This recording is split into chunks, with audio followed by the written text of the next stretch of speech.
Welcome back, everyone. This is Grant with Like Listing.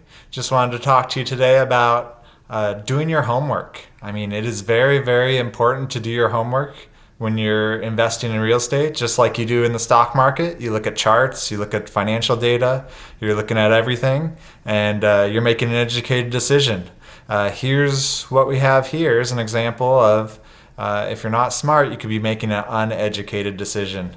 And then you see here that we started out with the listing at 575 in September, and then November we see a price decrease.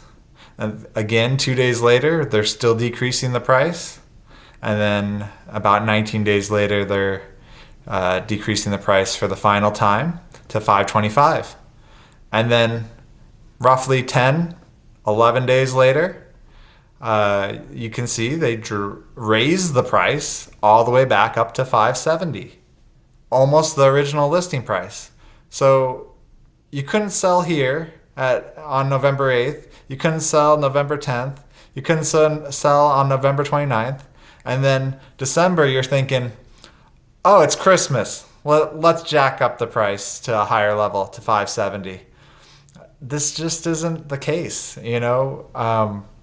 I mean, I guess they're waiting for that sucker to come along, or that first-time home buyer, or that uneducated home buyer or agent that isn't doing their homework. But most people are able to look at this data. It's getting harder. They're hiding it now from some of the major sites online that you can have access to, and sometimes I have to go 2 or 3 levels deep to really find out what's going on with this property, because they're erasing the data. Even on the MLS, they're erasing some of the data. So, and maybe that helps the seller, and that's good, because then you can't look at the price history. You can't say, hey, no one bought it at 525. Let's list it for 570 and see if someone comes along in the next month or two and buys this house. I think we need to be focused, and as real estate agents, we need to recommend a correct price for our sellers and list it there, what the market can withstand in that time period. I mean, I see some houses that are listed $100,000 or more over list price, or the price that I think it should be worth. And so this is why looking at the price history to gauge what the house is actually worth is important, because an item is only worth what someone is willing to pay for it. If people aren't willing to buy the house at 525, that doesn't mean you jack the price up to 570.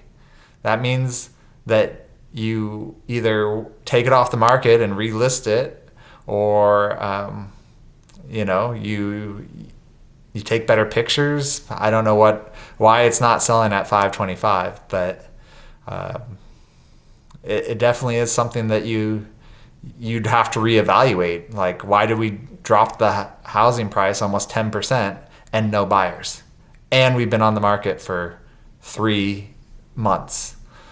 But raising it $45,000 on a whim of that it's Christmas, or that you're going to get that sucker buyer. I mean, it does happen, because the higher the price, even if you're a buyer agent, you're like, woohoo, I can make more commission.